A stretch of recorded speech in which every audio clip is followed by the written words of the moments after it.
रात के करीब 2:30 बजे होंगे।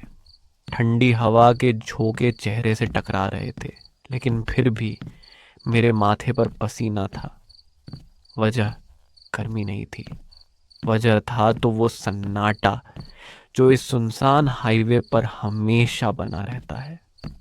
मैं शहर की एक कंपनी में नाइट शिफ्ट करता था, और मैं रोज की तरह आज भी अपनी नाइट शिफ्ट खत्म करके पैदल घर लौट रहा था। शहर का ये हिस्सा दिन में जितना अधिक चहल पहल वाला होता था, उतना ही रात में अधिक सुनसान होता था। लंबी सड़क, दोनों तरफ पेड़ों की काली परछाइयां, और बीच बीच में टिमटिमाती स्ट्रीट लाइट को देखकर ऐसा लगता था जैसे हर खंभा कुछ कहना चाहता हो, लेकिन कह नहीं पा रहा है। मैंने चलते चलते मोबाइल निकाला और टाइम देखा। 2:27 AM। बस आधा घंटा और। खुद से बुदबुदाया और अपने कदम तेज कर दिए। तभी पीछे से किसी गाड़ी के आने की आवाज आई। मैंने तुरंत पलट कर देखा। एक पुरानी सफेद कार धीरे धीरे मेरी तरफ आ रही थी। मैं ये देखकर थोड़ा सोच में पड़ गया, क्योंकि इस सुनसान रास्ते पर इतनी रात में गाड़ी का दिखना थोड़ा अजीब था। कार मेरे पास आकर धीरे से रुक गई। अंदर एक आदमी बैठा था, जिसकी उम्र करीब 40 से 45 साल की लग रही थी। चेहरा शांत, लेकिन आंखें अजीब ठंडी सी लग रही थी। किधर जाना है? उसने पूछा। मैं थोड़ी देर चुप रहा, फिर बोला, आगे कॉलोनी तक। बैठ जाओ, छोड़ देता हूँ। मुझे थोड़ा अजीब लगा, लेकिन फिर सोचा, इतनी रात में पैदल जाने से बेहतर है लिफ्ट ले लूं। मैं पीछे की सीट पर जाकर बैठ गया। गाड़ी चल पड़ी। अंदर हल्की सी बदबू थी, जैसे कुछ सड़ा हुआ हो। मैंने खिड़की से बाहर देखने की कोशिश की, लेकिन शीशे थोड़े धुंधले थे। कुछ सेकंड की चुप्पी के बाद मैंने पूछा, आप भी इसी तरफ रहते हैं? कोई जवाब नहीं। मैंने फिर पूछा, सर क्या आप भी इसी तरफ रहते हैं? इस बार उसने धीरे से कहा, तुम पहली बार जा रहे हो इस रास्ते से? मैं थोड़ा चौंका, फिर बोला, नहीं, रोज जाता हूँ। वो हल्का सा मुस्कुराया। अच्छा है, फिर तो तुम जानते होगे। क्या? मैंने पूछा। उसने कुछ नहीं कहा, बस गाड़ी की स्पीड थोड़ी बढ़ा दी।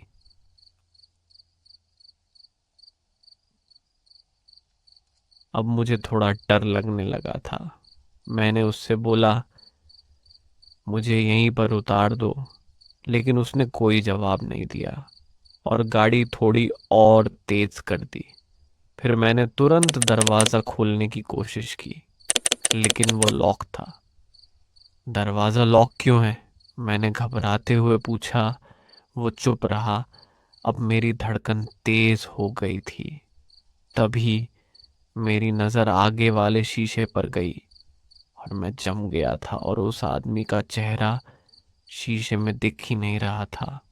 सिर्फ खाली सीट दिख रही थी, स्टीयरिंग अपने आप घूम रहा था।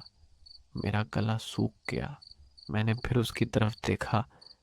वो वहीं बैठा था, लेकिन शीशे में वो नहीं था। ये ये क्या है? मेरी आवाज़ कांप रही थी। वो धीरे से मेरी तरफ मुड़ा। इस बार उसकी मुस्कान और चौड़ी थी। तुम्हें नहीं पता ये रास्ता किसका है? गाड़ी अचानक झटके से रुक गई। मैंने तुरंत दरवाज़ा धक्का देकर खोला और बाहर कूद गया, और बिना पीछे देखे भागने लगा। सिर्फ भागता रहा, जब तक सांस जवाब नहीं दे गई। कुछ देर बाद हिम्मत करके पीछे देखा। गाड़ी गायब थी। पूरा हाईवे खाली, जैसे कुछ हुआ ही नहीं। मैं किसी तरह घर पहुंचा, और मुझे पूरी रात नींद नहीं आई। अगले दिन मैंने ऑफिस में ये बात अपने एक सीनियर को बताई। वो चुपचाप सुनते रहे, और फिर बोले, तुम किस्मत वाले हो, बच गए। मैंने हैरानी से पूछा, क्या मतलब? उन्होंने धीरे से कहा। कुछ साल पहले उसी हाईवे पर एक आदमी की कार एक्सीडेंट में मौत हो गई थी। रात के समय वो लोगों को लिफ्ट देता था। फिर मैंने बीच में ही पूछ लिया, फिर क्या? उन्होंने मेरी आंखों में देखते हुए कहा, फिर वो कभी वापस नहीं आते थे। ये सुनते ही मेरे पैरों तले जमीन खिसक गई। फिर मैंने पूछा, तब मैं कैसे बच गया?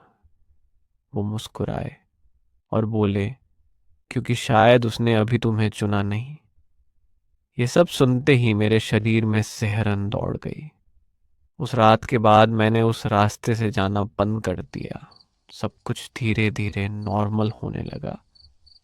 मैंने सोचा शायद वो सब मेरा वहम था, लेकिन करीब एक महीने बाद जब मुझे लगा सब कुछ सही हो गया है, तब मैं उसी रास्ते से घर जा रहा था। उस वक्त समय कुछ 12 बजे के करीब हो रहे होंगे। तभी अचानक वही कार मेरे सामने आकर रुकी। ये देखते ही मेरा दिल जोर जोर से धड़कने लगा। मैंने देखा कि अंदर वही आदमी बैठा था। इस बार उसकी आंखें सीधा मेरी आंखों को घूर रही थीं। उसने मुस्कुराकर कहा, इस बार तुम मना नहीं करोगे ना? मेरे पैर जैसे जमीन में जम गए। मैं कुछ बोल भी नहीं पा रहा था। तभी कार का पिछला दरवाजा अपने आप खुल गया। अंदर अंधेरा था, लेकिन मुझे साफ दिख रहा था पीछे की सीट पर कोई और भी बैठा था। उसका चेहरा दिखाई नहीं दे रहा था, लेकिन वो धीरे धीरे मेरी तरफ सिर घुमा रहा था। मेरे दिमाग में बस एक ही आवाज गूंज रही थी, भाग, भाग, अभी भाग। मैं पूरी ताकत से पलटा और भागने लगा। पीछे से कार के दरवाजे के बंद होने की आवाज आई। फिर इंजन स्टार्ट हुआ और गाड़ी मेरे पीछे आने लगी। मैं जितना तेज भाग सकता था भाग रहा था, लेकिन वो गाड़ी धीरे धीरे मेरे बिल्कुल पीछे आ गई, ऐसा मुझे महसूस हो रहा था। तभी अचानक सब कुछ शांत हो गया। मैंने पीछे मुड़कर देखा, कुछ भी नहीं था। ना गाड़ी, ना कोई आवाज, बस खाली सड़क। उस रात के बाद मैंने कभी पीछे मुड़कर नहीं देखा और ना ही उस रास्ते पर गया। लेकिन आज भी जब भी रात के समय कहीं दूर किसी गाड़ी के ब्रेक लगने की आवाज आती है, तो दिल अपने आप पूछता है, क्या वो फिर से किसी को लेने आया है?